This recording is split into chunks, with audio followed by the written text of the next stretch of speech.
Subscribe now and press the bell icon. Never miss an update.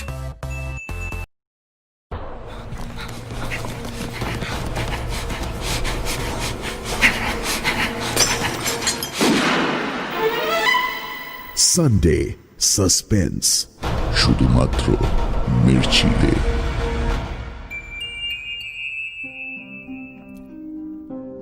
Bangla সাহিত্যের রোমাঞ্চকর কিছু গল্প দিয়ে সাজানো আমাদের এই বিশেষ নিবেদন সানডে সাসপেন্স। আজ আপনার জন্য সৌরভ মুখোপাধ্যায়ের লেখা ক্যাপ্টেন টমসনের গুপ্তধন। সৌরভ মুখোপাধ্যায়ের জন্ম 1973 সালে হাওড়া জেলায়। ইংরেজি সাহিত্যের ছাত্র এবং পেশায় শিক্ষক সৌরভবাবু লেখালেখি শুরু করেন 2 দশক আগে। এর মধ্যে বহু জনপ্রিয় পত্রপত্রিকায় তাঁর লেখা প্রকাশিত হয়েছে। আজকের গল্পের প্রতি আমাদের দৃষ্টি আকর্ষণ করেছেন আমাদের শ্রোতা সন্ময় দে। আমরা তার কাছে কৃতজ্ঞ। গল্প পাঠে দীপ, গল্পের সূত্রধার আমি অগ্নি। শুরু হচ্ছে ক্যাপ্টেন টমসনের গুপ্তধন।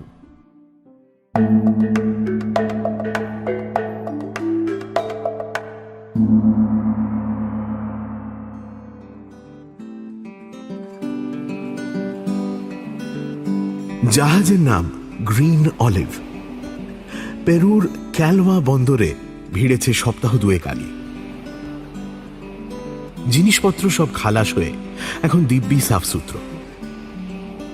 আপাতত কোনো দূরপাল্লার ডিউটি নেই। ঢেউয়ের মৃদু মন্দ দোলায় দুলছে আর ফুরফুরে হাওয়া খাচ্ছে। ক্যাপ্টেনের এখন লম্বা ছুটি। হাতে পয়সা কড়ি এসেছে সদ্য। মেজাজ শরীফ। বেশ বেলা করে ঘুম থেকে ওঠা, বন্ধু বান্ধব জুটিয়ে ম্যারাথন আড্ডা, মাঝে মাঝে পুরনো জুয়া ঠেক কিংবা পাবে ঢু মারা। পেরু জায়গাটা মোটের উপর চমৎকার, বিশেষত এই লিমা শহরখানা। সময় কাটানোর রসদ বিস্তর। আর এমনিতেও স্প্যানিয়ার্ডরা স্বভাবতই দরাজ দিলখোলা ধরনের। যুদ্ধ করতে যেমন ওস্তাদ, বাণিজ্য যাত্রাতেও তেমনই। হই হল্লা, গান বাজনা, নাটক প্রভৃতি আমোদ, সুরার ফোয়ারা, কথায় কথায় ডুয়েল লড়া, এলাহি খানাপিনা সব মিলিয়ে একটা উজ্জ্বল টকবগে জীবনযাত্রা। গ্রিন অলিভের ক্যাপ্টেন টমসন দীর্ঘ সমুদ্র যাত্রার পর এই কদিনের মধ্যে যেন শুষে নিচ্ছেন লিমা শহরের প্রাণ প্রাচুর্য। 1820 সালের পেরুতে স্পেনীয় শাসন চলছে রমরমিয়ে। গোটা দক্ষিণ আমেরিকা জুড়েই এখন স্পেনের আধিপত্য। মূলত যে কারণ সেটা হচ্ছে সোনা। প্রথম যেদিন স্পেনের নৌবাহিনী দক্ষিণ আমেরিকার মাটি ছোঁয়, তারা ভেবেছিল এলডোরাডো খুঁজে পেয়েছে বুঝি। এত সোনা, এত সোনা!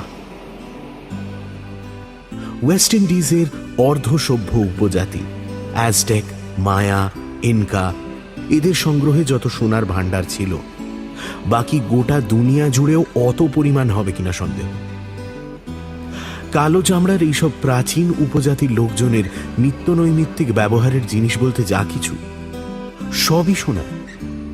বাসনপত্র সোনার, যন্ত্রপাতি সোনার, অস্ত্রের হাতল সোনার, আর গয়নাগাটি, উফ, সে কথা বুঝি বলে শেষ হবে না। বড় বড় মানুষ প্রমাণ দেবমূর্তি আগা গোড়া সোনা দিয়ে তৈরি। মন্দিরে থাক থাক সোনার পাত। সোনার গুঁড়ো মেখে হ্রদের জলে স্নান করেন উপজাতির রাজা। দেবতার ক্রোধ শান্ত করার জন্য রাশি রাশি সোনা, রূপো, প্ল্যাটিনামের সামগ্রী ফেলে দেওয়া হয় হ্রদের গভীরে। কোটি কোটি টাকার সোনা শুধু পড়ে রয়েছে জলের নিচে যুগ যুগ ধরে। দেখে শুনে কার মাথা না পাগল পাগল লাগবে। আগ্রাসী স্প্যানিয়ার্ডরা যেভাবে পারল লুট করল রাশি রাশি সোনা। উপজাতিগুলোকে তারা একরকম অসভ্য বর্বর বলেই ধরে নিয়েছিল। মূর্খ কালা আদমিগুলো উঠতে বসতে শুতে আঁচাতে এত তাল সোনা নিয়ে নাড়াচাড়া করে, শাসক স্পেনীয় অভিজাতদের এ আর কাহাতক সহ্য হয়? পেরুর শাসনকর্তা হুকুম দিলেন, গোটা এলাকায় যেখানে যত সোনা আছে, হোক সে অলংকার কিংবা অস্ত্র, মূর্তি কিংবা তৈজসপত্র, সব জমা করতে হবে লিমা শহরের গির্জায়। ও সব রাষ্ট্রীয় সম্পত্তি থাকবে একান্তভাবে চার্চের অধিকারে। ব্যাস লিমার গির্জা ঠেসে গেল সোনা দানা মণিমাণিক্যে। আরো উছলে উঠল শহরের ঠাট ঠমক, ফোয়ারার মতো বইতে লাগল বিলাস স্রোত। ক্যাপ্টেন টমসনও দিব্যি গা ভাসিয়ে দিয়ে চলেছিলেন আমোদ আহ্লাদের সেই জোয়ারে। এখন বেশ কিছুদিন তার মুক্ত জীবন, খাও পিও মজ করো, এই তো মাচার সুখ। কিন্তু ক্যাপ্টেনের নিয়তি তার জন্য রেখে দিয়েছিল অভাবিত একখানা বাঁক। ক্যাপ্টেন আগের মুহূর্ত পর্যন্ত তা জানতে পারেননি, কেই বা পারে। নিয়তির সেই ডাকটা এসে পৌঁছল 1820 সালের 27 এপ্রিল। তখন গভীর রাত। ক্যাপ্টেনের তলব পড়ল পেরুর শাসনকর্তার দরবারে। কালো কাপড়ে ঢাকা একখানা ঘোড়ার গাড়ি তাকে নিয়ে পৌঁছে দিল গোপন মন্ত্রণা কক্ষে। 4 জন অমাত্যকে সঙ্গে নিয়ে পেরুর প্রধান শাসক পাকো ডায়াস স্বয়ং অপেক্ষা করছেন ক্যাপ্টেন টমসনের জন্য। ক্যাপ্টেন কম্পিত বক্ষে কুর্নিশ জানালেন। উপাস থেকে গম্ভীর গলায় বসার আদেশ এলো। ক্যাপ্টেন টমসন একটা ফাঁকা আসনে বসলেন। রহস্য ঘনাচ্ছে। কি কারণে এত গোপন তলব? আপনার জাহাজ গ্রিন অলিভ এখন বন্দরে রয়েছে, তাই না? একজন অমাত্য জানতে চাইলেন। ঘাড় নেড়ে হ্যাঁ জানালেন ক্যাপ্টেন টমসন। দ্বিতীয় অমাত্য বললেন, জাহাজের অবস্থা কেমন? ঠিকঠাক? একদম, কোথাও কোনো অসুবিধে নেই। এবার তৃতীয় অমাত্য। যদি কালই প্রত্যুষে একটি দীর্ঘ সমুদ্র যাত্রায় বের হতে হয়, তার জন্য আপনি এবং আপনার জাহাজ উভয়ই প্রস্তুত?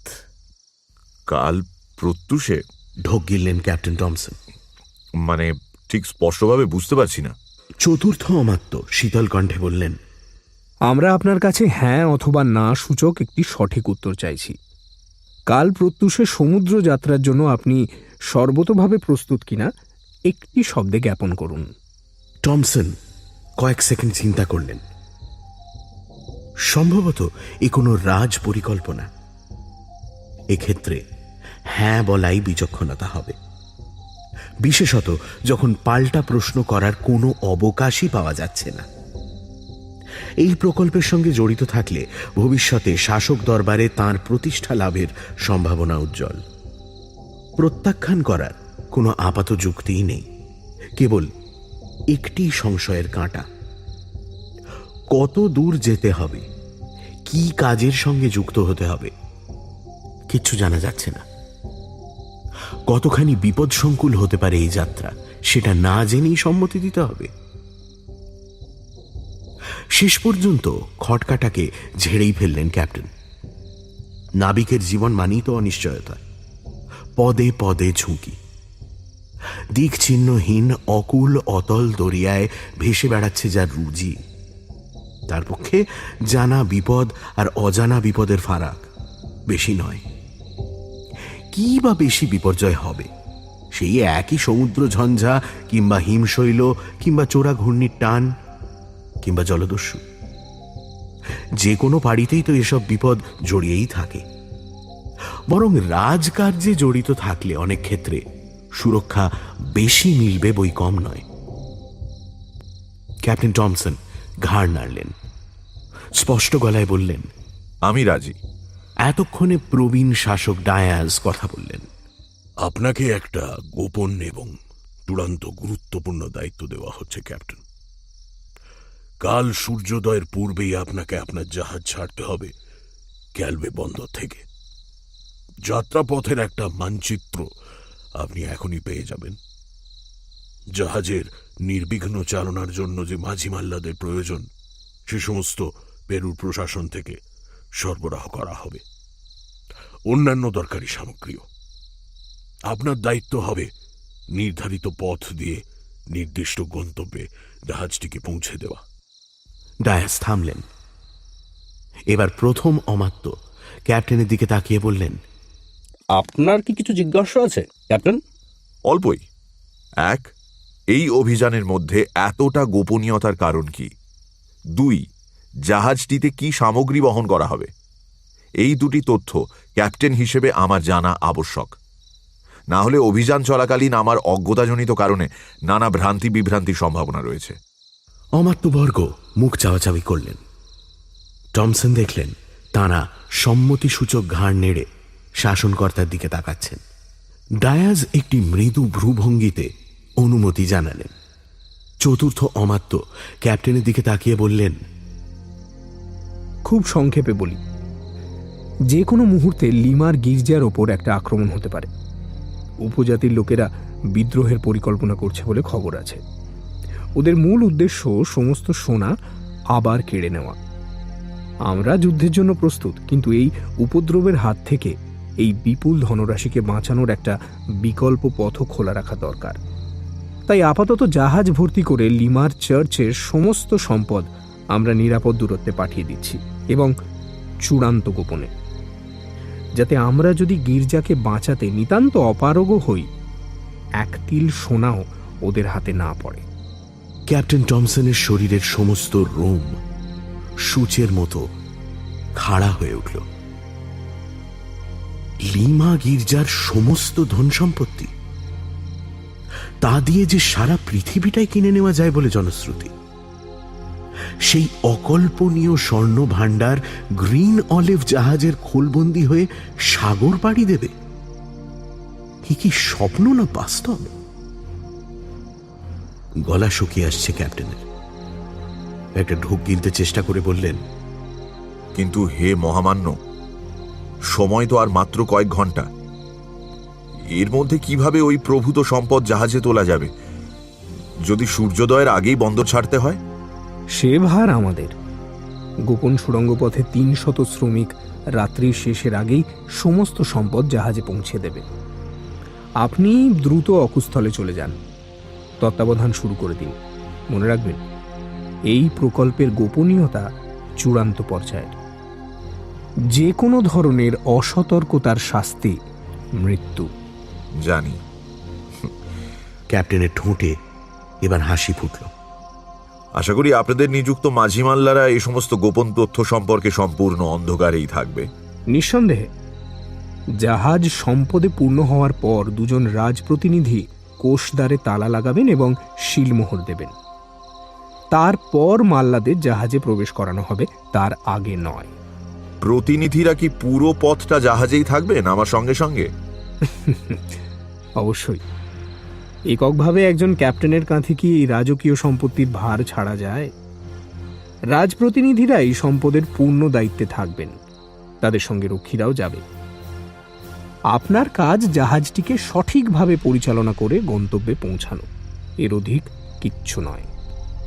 ক্যাপ্টেন টমসন কুর্নিশ করে বেরিয়ে যাচ্ছিলেন। প্রথম অমাত্য তার পথ রোধ করে বললেন, ওই পথ দিয়ে আপনার আর নিষ্ক্রমণ হবে না। দুঃখিত ক্যাপ্টেন, আপনি প্রাসাদ অভ্যন্তরের গোপন পথ দিয়ে জাহাজে পৌঁছবেন। রক্ষীরাই পৌঁছে দেবে। দ্রুত গতিতে 3 জন রক্ষী এসে ক্যাপ্টেনের চোখ বেঁধে ফেলল। অন্ধের মতো ঠক্কর খেতে খেতে ক্যাপ্টেন টমসন চললেন বন্দরের দিকে, যেখানে অপেক্ষা করে রয়েছে তার নিয়তি। নিয়তি ব্যাপারটা ঠিক কি? নিয়তি কি এক অদৃশ্য শক্তি, যা মানুষের ইচ্ছে অনিচ্ছে তোয়াক্কা না রেখে তাকে পুতুল নাচায়? নাকি নিজেরই নানান সুবুদ্ধি দুর্বুদ্ধি, সুকর্ম দুষ্কর্মের এক জট পাকানো যোগফল? জ্ঞানীরা যে বলেন মানুষ নিজের ভাগ্য নিজে বানায়, সেটা কি সত্যি কথা নয়? গ্রিন অলিভ জাহাজের নির্জন ডেকে দাঁড়িয়ে এইসব ভাবনাগুলো নিয়েই নাড়াচাড়া করছিলেন ক্যাপ্টেন টমসন। বহু ক্রোশ দূরে পশ্চিম দিগন্তে সমুদ্রের জলরাশি লাল হয়ে উঠছে। টকটকে রক্তের রঙের একটা গোলার মতো সূর্য ধীরে ধীরে তলিয়ে গেল ঝাপসা জলের রেখার আড়ালে। মহাসমুদ্রে সন্ধে নামবে এখনই। কয়েক দণ্ড পরে চারদিকে শুধু নিকষ থমথমে অন্ধকার। ঢেউয়ের মাথায় আবছা ফসফরাসের আভা, আর মাথার ওপর ঘন কৃষ্ণ আকাশে লাখো লাখো হলুদ ফুটকি ছাড়া বিশ্ব সংসারে কোথাও কোনো আলোর হদিশ থাকবে না। ক্যাপ্টেন টমসনের মনের গভীরেও নিঝুম অন্ধকার এখন। একটু আগেকার দেখা ওই রক্তবর্ণ সূর্যটা তাকে কেমন যেন একটা ইঙ্গিত ছুঁড়ে দিয়ে গিয়েছে। অদ্ভুত একটা শিরশিরে ভাব খেলা করছে তার স্নায়ুর তন্ত্রীগুলোতে। এই যে অবিশ্বাস্য সম্পদ রাশি থরে থরে সাজানো রয়েছে তাঁরই নিজস্ব জাহাজের পেটের মধ্যে, এ কি নিয়তির এক অদৃশ্য পরিহাস নয়? ভাগ্য যেন একটা পাশার দান ফেলে দিয়ে তাঁর দিকে তাকিয়ে রয়েছে, চোখে কৌতুক ছটা, যেন ফিসফিসিয়ে বলছে, নাও ক্যাপ্টেন, ইটস ইয়োর গেম। ঠিক কত পরিমাণ সোনাদানা ঠেসে দেওয়া হয়েছে গ্রিন অলিভের শক্তপোক্ত খোলের মধ্যে, ক্যাপ্টেন হওয়া সত্ত্বেও টমসনকে তার পুরো ধারণা দেওয়া হয়নি। গোটা হিসেবটা জানে শুধু পেরুর রাজপ্রতিনিধি ওই দুই লোক, যারা সব গুণে গেঁথে লিস্ট মিলিয়ে তালা লাগিয়েছে ডালায়। ওদের নাম কর্টেজ আর ব্যালভার্ডি, আর রয়েছে রাজপ্রহরীরা। বলতে গেলে এ সম্পদের ওরাই মালিক। গন্তব্যে পৌঁছে ওরাই ফের হিসেব বুঝে নিয়ে জিনিসপত্র নামিয়ে নেবে ডাঙায়, নিয়ে টাটা করে দেবে ক্যাপ্টেন টমসন আর তাঁর জাহাজকে।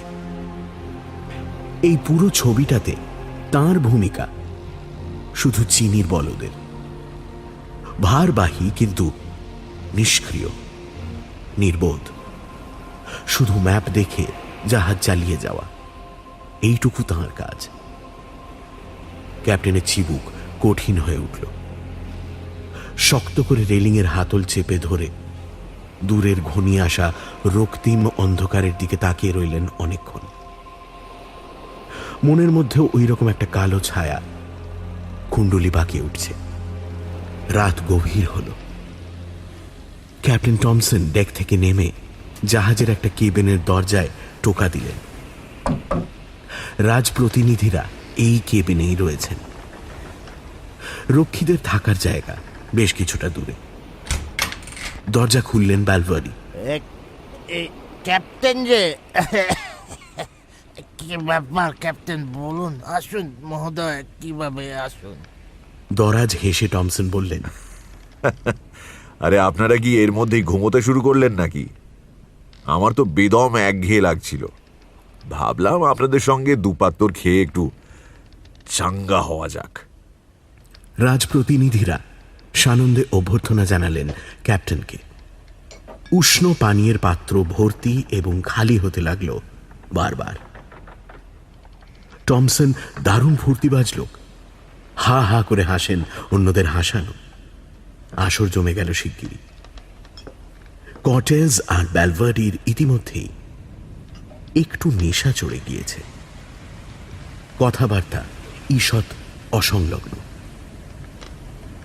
জাহাজেই যে এত সোনা, এর প্রকৃত দাম কত হতে পারে সেই নিয়ে আচমকাই একটা তর্কাতর্কি লেগে গেল দুজনের মধ্যে। ব্যালভার্ডি বলছেন যত সোনা আছে তার থেকে 50 কোটি স্বর্ণমুদ্রা তৈরি করা যেতে পারে।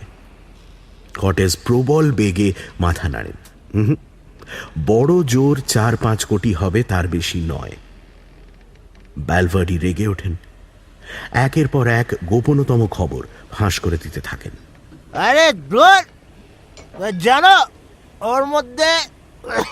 ওর মধ্যে শুধু সোনার বাতির দান আছে 1000 বাতির দান। নিরেট সোনার তৈরি মূর্তি রয়েছে 60 থেকে 70 খানা। সুবর্ণ কবচ আছে 150-র ওপর। বাসনপত্র মিলিয়ে সে তো 600-700 কাছাকাছি। 280 খানা খালি রত্ন খচিত তরোয়ার আর ছোড়া। জানো কিছু? জানো? কর্টেজ পাল্টা তর্ক করতে থাকেন।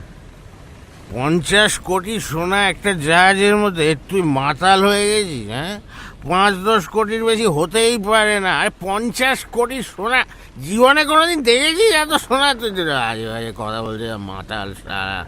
এই শোন, বাজে বকবি না আমার সঙ্গে, বুঝিস তো? কত আছে সোনা আমার জানা আছে। মাতালের তর্ক, যুক্তির কথা কিছুতেই মানবেন না। ব্যালভার্ডিরও মাথায় চড়েছে মদিরার প্রভাব, তিনিও ছড়নেওয়ালা নন। আরে স্যার, কোটির পরে কতগুলো শূন্য হয় জানো? কোটির পর কোটি, 5 কোটি, 5 কোটি 50 আছে, 50। আরে যা যা যা যা, মাতাল রাস্তায় পড়ে মদ খাগে যা। ক্যাপ্টেন চতুর্ভঙ্গিতে দুজনকেই উস্কে দিতে থাকেন শুধু। স্প্যানিয়ার্ডদের স্বভাব যেমন, কথা কাটাকাটি থেকে ফট করে বেরিয়ে পড়ল তলোয়ার। দুই রাজপুরুষের মধ্যে লড়াই লাগার উপক্রম। ক্যাপ্টেন টমসন চুপচাপ বসে দেখছেন, গোফের ফাঁকে চাপা হাসি। ক্রুদ্ধ ও আত্মবিস্মৃত দুই রাজপুরুষের ডুয়েল শুরু হতেই ক্যাপ্টেন কাজে নেমে পড়লেন। এই হলো মোক্ষম সুযোগ। পরস্পর আক্রমণে উদ্যত কর্টেজ ও ব্যালভার্ডি টমসনের দিকে কারুর দৃষ্টি নেই। তার উপর সুরার প্রভাবে দুজনেই কিছুটা বেভুল। হাত পা পুরোপুরি বসেনি, তলোয়ার এলোমেলো চলছে। ক্যাপ্টেন টমসন কাল বিলম্ব না করে নিজের ছোড়াখানা খুলে আমূল বসিয়ে দিলেন ব্যালভার্ডির পাঁজরা। শব্দ করে একটা আর্তনাদ, তারপরে ব্যালভার্ডি ধপাস করে পড়লেন মেঝেতে। এরা কি হলো ক্যাপ্টেন? কটেজ নেশার ঝোঁকে ব্যাপারটা ঠিক ঠাউরে উঠতে পারছিলেন না। হ্যাঁ, আপনি ওকে মেরে ফেললেন নাকি? আমি মারিনি তো, ডিউয়েল তো আপনিই লড়ছিলেন, আপনি মেরেছেন। টমসন নিষ্পলক দৃষ্টিতে তাকিয়ে আছেন, বরফ ঠান্ডা গলা। আমি কখন? আমি তো স্পষ্ট দেখলাম আপনি ওকে।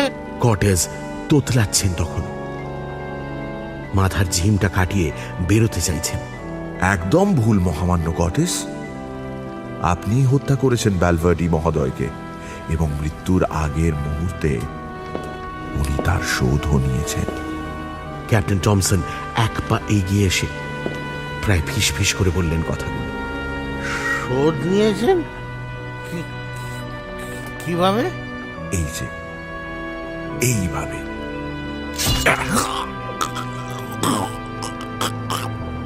ক্যাপ্টেনের ছোড়াটা ঝিলিক দিয়ে উঠল ফের।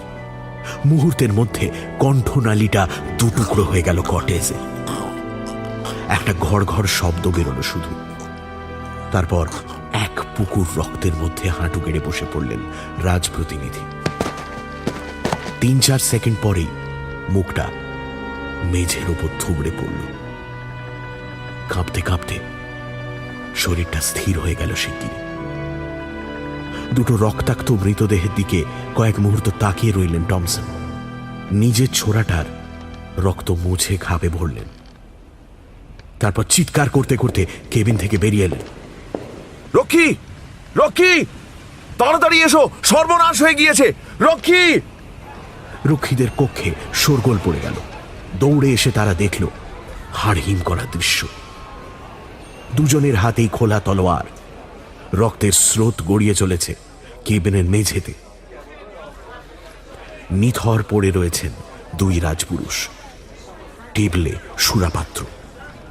কারুর বুঝতে অসুবিধে হলো না, নেশার ঝোঁকে ডুয়েল লড়তে নেমে পরস্পরের অস্ত্রাঘাতে ভবলীলা সাঙ্গ হয়েছে দুজনেরই। ক্যাপ্টেন টমসন বিষণ্ণ ভয়ার্ত গলায় বলে চললেন আদ্যপান্ত এক মিথ্যে গল্প। কিভাবে তাঁর বাধা সত্ত্বেও দ্বন্দ্বযুদ্ধে নামলেন দুই মাতাল বীর পুঙ্গব। কিভাবে কটেজের অস্ত্রে বিদ্ধ হওয়ার পরও শেষ মুহূর্তে মরণ কামড় দিয়ে গিয়েছেন ব্যালভার্ডি। রক্ষীরা বিহ্বল, হতচকিত। এখন তাহলে জাহাজের কি হবে?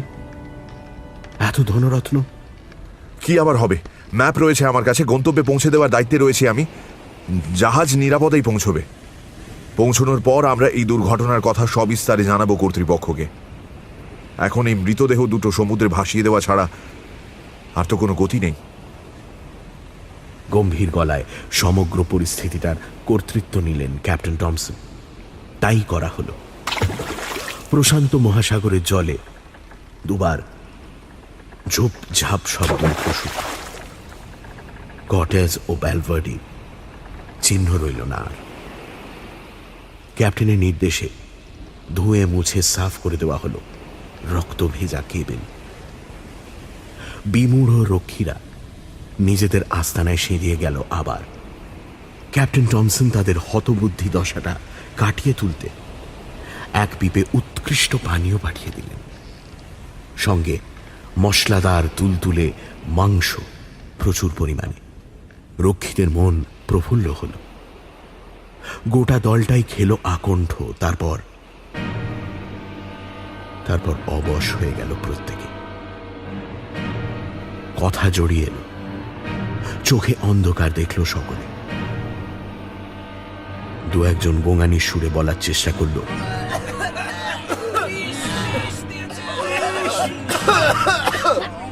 অস্ত্র হাতড়ানোর মরিয়া চেষ্টা করল কয়েকজন, কিন্তু লাভ হল না। যে অব্যর্থ বস্তু মেশানো হয়েছে খাদ্যে ও পানীয়ে, ক্যাপ্টেন টমসন নিশ্চিত জানেন অর্ধদণ্ডের মধ্যে মৃত্যু নিশ্চিত সকলের। তিনি নিরাপদ দূরত্বে দাঁড়িয়ে কয়েকটি ছায়া মূর্তির আছাড়ি পিছাড়ি মৃত্যু যন্ত্রণা দেখতে লাগলেন। পাথরের মতো ভাবলেশহীন মুখ। যখন সব ছটফটানি থেমে গেল, এক একটা করে দেহ তুলে রেলিং টোপকে ফেলে দিলেন অতল অন্ধকারের মধ্যে। ফের কয়েকটা ঝুপঝাপ শব্দ। তারপর প্রশান্ত সমুদ্র আগের মতোই নির্বিকার। রইল বাকি কটা মুখ্য সূক্ষ্ম মাঝি মাল্লা। ওরা এখনো রক্ষীদের ব্যাপারটা কিচ্ছুটি জানে না। চমৎকার মসৃণ ভাবে কাজটা ফাতে হয়েছে, কিন্তু মাল্লাগুলোকে নিয়ে কি করা যায়? ভোর হওয়ার সঙ্গে সঙ্গে ওদেরও শেষ করে দিতে হবে। তারপর ক্যাপ্টেন টমসন একাই চালাবেন গ্রিন অলিভ, একদম নিজের মর্জি মতো। আপাতত একটু ঘুম দরকার। তার আগে ম্যাপ দেখে একটা পছন্দসই দ্বীপ বেছে রাখতে চান ক্যাপ্টেন টমসন। তার নতুন গন্তব্য, পেরু প্রশাসনের দেওয়া ম্যাপ আর তাঁর লাগবে না। কাল ভোরে তাঁর জীবনের আর একখানা বাঁক বদল। তবে এটা কোনো নিয়তি টিয়তির খেলা নয়। টমসন নিজে গড়ে নেবেন তাঁর ভাগ্য। সাহসী লোকেরা ভাগ্যের হাতের পুতুল হয় না, তারা ভাগ্যকে ঝুঁটি ধরে নিজের বশীভূত করে। ফুসফুস ফুলিয়ে বিরাট একখানা শ্বাস টেনে নিলেন গ্রিন অলিভের ক্যাপ্টেন।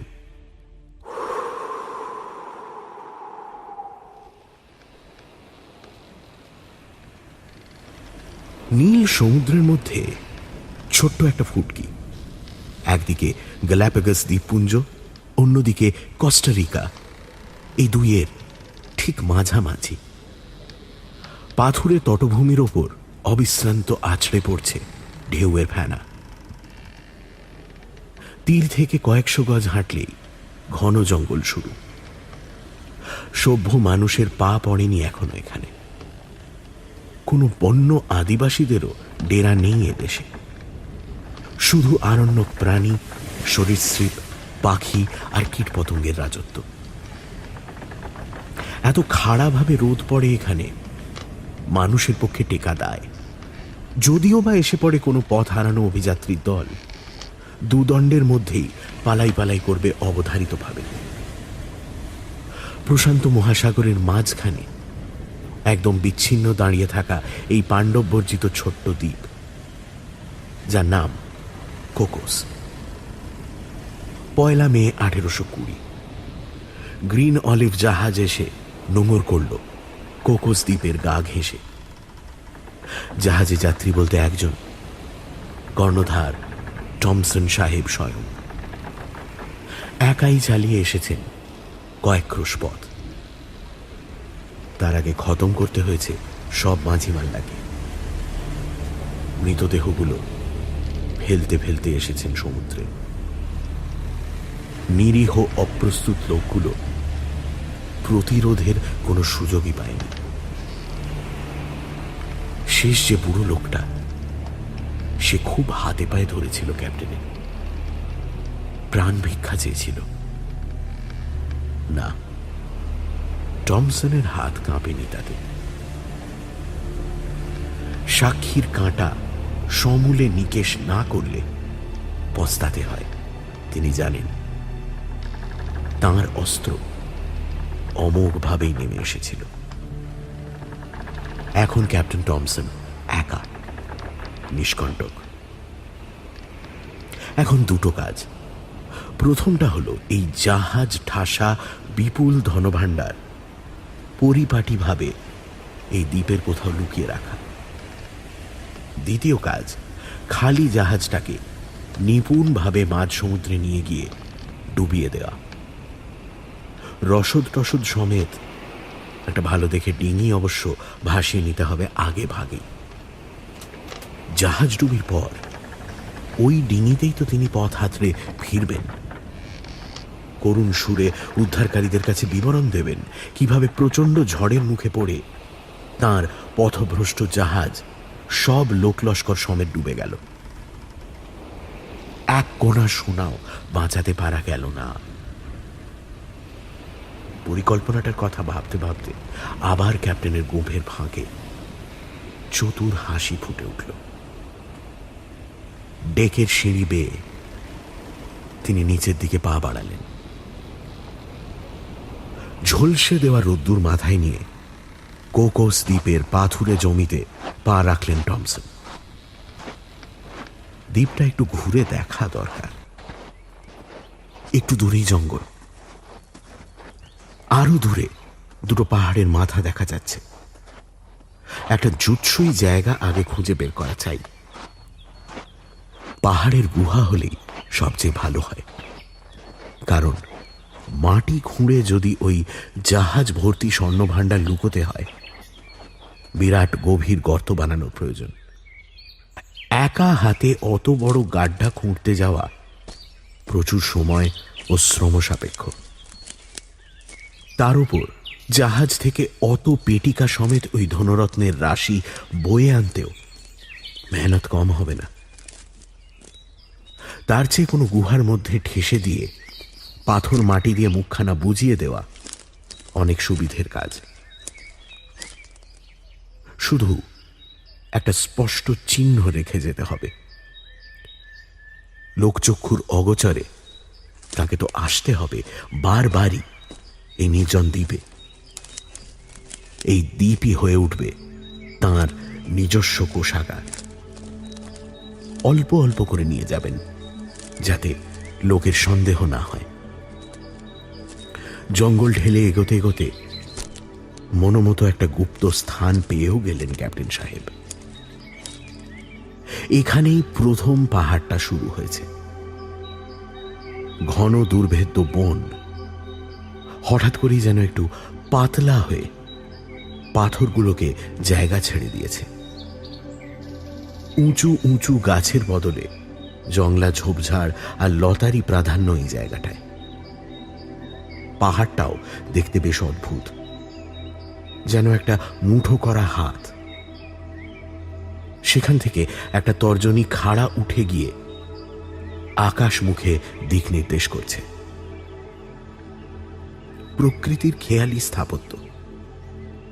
এই তর্জনীর মতো আখাম্বা পাথরটার বাঁ পাশেই একটা ফোকর খুঁজে পেলেন টমসন। একদম পছন্দসই ছোট্টখাট্ট গুহা একখানা। মাঝখানে একটা সরু ফালি রাস্তা রেখে দুপাশে দিব্যি ডাঁই করে রেখে দেওয়া যাবে জাহাজের সমস্ত সামগ্রী। একটা মশাল জেলে গুহায় ঢুকে পুরোটা বুঝে নিলেন ক্যাপ্টেন। কোথায় কি রাখা যাবে তার একটা আগাম ছকও কষলেন। সব মিলিয়ে বেশ চমৎকার মনে হলো ডেরাটাকে, যেন তার পরিকল্পনা পূরণের জন্যই হাজার হাজার বছর ধরে এই গর্তটা বানিয়ে অপেক্ষা করে রয়েছে কোকোস দ্বীপের নির্জন রুক্ষ প্রকৃতি। টমসন কাজে লেগে পড়লেন। কাজটা দুরূহ, তিনি জানেন। 300 শ্রমিক দিয়ে কয়েক ঘন্টায় ভর্তি করা হয়েছিল জাহাজের পেট, আর এখন তিনি একার পরিশ্রমে ওই প্রচুর পরিমাণ জিনিসপত্র জাহাজ থেকে বের করা, বনের কঠিন পথে ঠেলে ঠেলে গুহা মুখে পৌঁছানো, তারপর থাকে থাকে সাজিয়ে রাখা গুহার অভ্যন্তরে। টমসন একটা আলগা আন্দাজে বুঝেছিলেন কাজটা শেষ হতে 3-4 দিন তো লাগবেই, সপ্তাহখানেক লেগে যাওয়াও বিচিত্র নয়। বিশ্রাম নিতে নিতে কাজ করতে হবে, না হলে একটানা ওই চড়া রোদে খাটাখাটুনি করে হেদিয়ে মরা কোনো কাজের কথা নয়। চিন্তা নেই অবশ্য, জাহাজে এখনো রসদ বিস্তর, আর যে উল্টো রুট ধরে তিনি জাহাজ ভাসিয়ে এনেছেন পেরুর সরকারি কর্তৃপক্ষ সেদিকে কোনো তল্লাশিও চালাবে বলে আশঙ্কা নেই। জাহাজ চলাচলের যে চালু পথ, এ দ্বীপ সেখান থেকে বহুদূর। ক্যাপ্টেন টমসন বেশ ফুরফুরে মনে কাজ শুরু করে দিলেন। ভোর থেকে বেলা পর্যন্ত জাহাজ থেকে গুহায় জিনিস পাচার, দুপুরে বিশ্রাম, রোদের তেজ কমলে বিকেলে আবার কিছুক্ষণ কাজ, তারপর রাতে জম্পেশ ঘুম।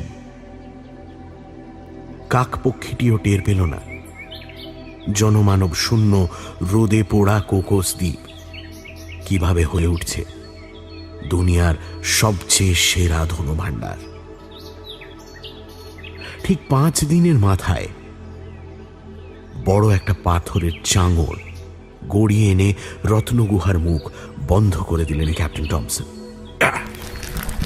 তার উপর আরো কয়েকটা মাঝারি পাথর এলোমেলো বসিয়ে রাখলেন। দূর থেকে তো বটেই, কাছে এসেও বোঝা মুশকিল এখানে কোনো মানুষের কারসাজি আছে।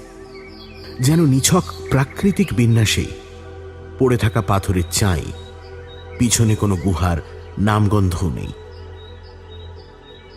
নিজের হস্তনৈপুণ্যকে নিজেই তারিফ করছিলেন ক্যাপ্টেন। প্রথম কাজটাই ছিল কঠিন, দীর্ঘ, শ্রমসাধ্য, বুদ্ধির কাজ। সেটাতেই 10-এ 10 করে ফেলা গিয়েছে। এবার দ্বিতীয় কাজটা বেশ সহজ, ফাঁকা জাহাজটাকে সুবিধে মতো জায়গায় ডুবিয়ে দেয়া। টমসন মনে মনে হাসছিলেন। জাহাজ চালানোর চেয়ে জাহাজ ডোবানো সহজ, এই কথা ক্যাপ্টেনের চেয়ে ভালো আর কে জানে। ভোরবেলা পাড় থেকে অনেক দূরে জাহাজ ভাসিয়ে নিয়ে গেলেন টমসন। মজবুত দেখে একটা ডিঙি জলে নামালেন, যতখানি সম্ভব খাবার ও পানীয় নিয়ে নিলেন তাতে, আর একান্ত দরকারি কিছু নৌ সামগ্রী।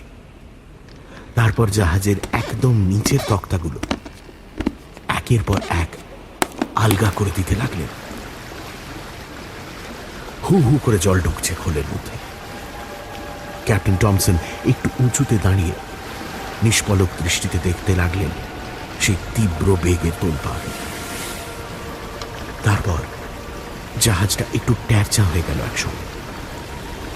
অর্ধেকটা খোল জলে ভর্তি হয়ে গিয়েছে, দ্রুত উঠে আসছে জলের স্তর। ক্যাপ্টেন একটা শ্বাস ছেড়ে জাহাজ ত্যাগ করলেন। অদূরে ভাসমান ডিঙি এই মহাসমুদ্রে তার একমাত্র সম্বল। ক্যাপ্টেন ডিঙিতে বসে তার প্রিয় জাহাজের সলিল সমাধি প্রত্যক্ষ করলেন। যখন শেষ মাস্তুলটিও নীল জলরাশি নিচে তলিয়ে গেল, টমসনের চোখটা একবার যেন চিকচিক করে উঠল। এত মানুষকে এক রাতের মধ্যে হত্যা করেছিলেন তিনি, তার জন্য অনুতাপ হয়নি এক ফোঁটাও।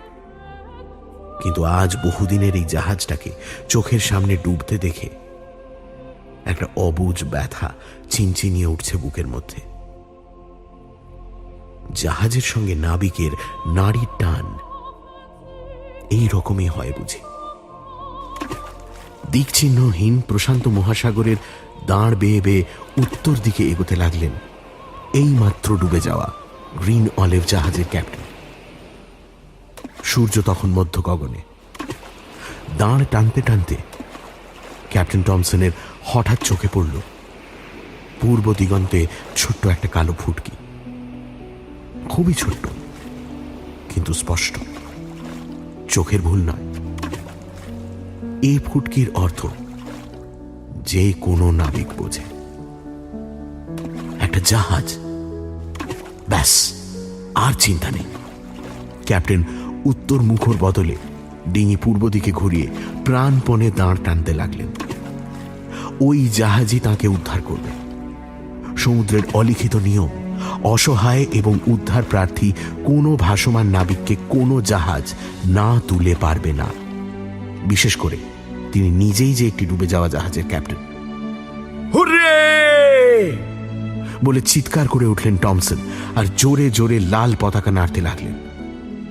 জাহাজটা তাকে লক্ষ্য করেছে কিনা এখনো নিশ্চিত বলা যাচ্ছে না। আরো কিছুটা এগোতে হবে। এখন ফুটকিটা বড় লাগছে অনেকটা। টমসন জোরে জোরে দাঁড় নাড়তে শুরু করলেন। আরে কি আশ্চর্য! উত্তর দিকে একবার ঘাড় ফিরিয়েই বেশ চমকে উঠলেন ক্যাপ্টেন। উত্তর দিগন্তেও যে আর একটা জাহাজ উদয় হয়েছে। মোটামুটি একই দূরত্ব দুটো জাহাজের। এখন যেখানে তাঁর ডিঙিটা ভাসছে সেখান থেকে দুটোর যে কোনো একটায় পৌঁছানো যায়। টমসন মনে মনে হাসলেন আবার। একেই বলে কপাল। কত লোক 1-1.5 সপ্তাহ সমুদ্রে ভাসতে ভাসতে যায়, একখানা জাহাজেরও দেখা মেলে না, না খেয়ে মরে ডিঙির মধ্যে। আর তার জন্য ভাগ্য এক বেলার মধ্যে দুদিক থেকে দুখানা জাহাজ পাঠিয়ে দিয়েছে। নাও হে ক্যাপ্টেন, বেছে নাও, পূবেরটায় চড়বে না উত্তরেরটায়। বেছেই নিলেন ক্যাপ্টেন। ইতিমধ্যে যখন উত্তর থেকে পূবে মুখ ফিরিয়ে নিয়েছেন, আর নতুন করে মোড় ঘোরানোর মেহনত পোষাবে না। তিনি পূর্ব দিকের জাহাজটা লক্ষ্য করেই ভাসিয়ে নিয়ে চললেন তাঁর ডিঙি। তাঁর তো উদ্ধার পাওয়া নিয়ে কথা। যে দেশের জাহাজই হোক, তার গল্প বিশ্বাস না করে পারবে না। মানুষ যে নিজের নিয়তি নিজেই বেছে নেয়, আর একবার তার প্রমাণ পেয়ে যাবেন ক্যাপ্টেন টমসন কিছুক্ষণের মধ্যেই। পূর্বাভিমুখী ডিঙিটাকে দেখে ভাগ্য কি মুচকি হাসল একবার। আধা আধি পথ পেরিয়েই টমসন জাহাজটার আদল স্পষ্ট দেখতে পেলেন, আর পেয়েই ধক করে উঠল তাঁর বুকের মধ্যে। জাহাজের মাস্তুলের ওপর পতপত করে উঠছে কালো পতাকা। তাতে আঁকা মরার খুলি আর গুণ চিহ্নের মতো ক্রস করা দুটো হাড়। জলদস্যু জাহাজ, নাম ব্যাচেলার্স ডিলাইট। জিভ কামড়ালেন ক্যাপ্টেন টমসন। যদি উত্তর মুখই চালিয়ে নিয়ে যেতেন ডিঙিখানা, অন্য জাহাজটাও নিশ্চয়ই জলদস্যুদের জাহাজ হতো না কিছুতেই। এখন আর উপায় নেই। ব্যাচেলার্স ডিলাইট দেখতে পেয়েছে তাঁর ডিঙি আর লাল পতাকা। তরতর করে ঢেউ কেটে এগিয়ে আসছে। ডিঙি ফিরিয়ে আর যে উত্তর দিকে যাবেন সে হবে না। দস্যুদের জাহাজেই আশ্রয় নিতে হবে। যে কোনো সাধারণ নাবিকের মতোই ক্যাপ্টেন টমসনের মনেও জলদস্যুদের সম্পর্কে রয়েছে ঘৃণা আর বিদ্বেষ। কিন্তু ভাগ্যের খেলা, সেই দস্যুদের খপ্পরেই গিয়ে পড়লেন তিনি শেষ পর্যন্ত। অবশ্য ভয়ের কিছুই নেই। মনকে আশ্বাস দিলেন টমসন। দস্যুরা লুট করতে পারবে না কিছুই। জাহাজ ডুবির পর তিনি তো অসহায়, সর্বশান্ত। সামান্য খাদ্য আর কয়েক বোতল পানীয়ই সম্বল। ডাকাতদের সামনে ভিক্ষুকের কি ভয়? বোমবেটে জাহাজে উঠে এলেন টমসন। উদ্ধার হলো বটে, আপ্যায়নটা মধুর হলো না। ব্যাচেলার্স ডিলাইটের ক্যাপ্টেন দস্যু সর্দার বেনিটো। লম্বা চওড়া জোয়ান, মাথায় ঢেউ খেলানো টুপিতে পালক গোঁজা, বাদামি দাড়ি নেমেছে বুক পর্যন্ত, চোখে ধূর্ত নিষ্ঠুর চাউনি। নিজের কামরায় ডেকে পাঠালো ক্যাপ্টেন টমসনকে। জাহাজ ডুবির গল্পটা তার পুরোপুরি বিশ্বাস হয়নি। টমসন যথাসম্ভব কাহিল হয়ে পড়ার অভিনয় করছিলেন। গুছিয়ে কথা বলার ক্ষমতাও হারিয়ে ফেলেছেন এমন একটা ভাব। চোখে ঘোর লাগা চাউনি। ক্ষীণ গলায় বললেন, আমি একটু ঘুমোবো। বেনিটো তার সামনে এসে দাঁড়ালো, তীক্ষ্ণ চোখে তাকালো তার মুখের দিকে। হঠাৎ কলার চেপে ধরে কর্কশ গলায় বলল, সত্যি কথাটা বল দেখি ভালোই ভালোই। জানুই দূর তুই নির্ঘাত একটা কিছু লুকোচ্ছিস। টমসন প্রমাদ গুনলেন। একটা ছোট ইশারা ইঙ্গিত যদি বেরিয়ে পড়ে, এই শয়তান দস্যু তার পেট থেকে সমস্ত কথা উপড়ে আনবে, আর কোকোস দ্বীপের 7 রাজার ধন নিমেষে চলে যাবে বোমমেটের কবলে।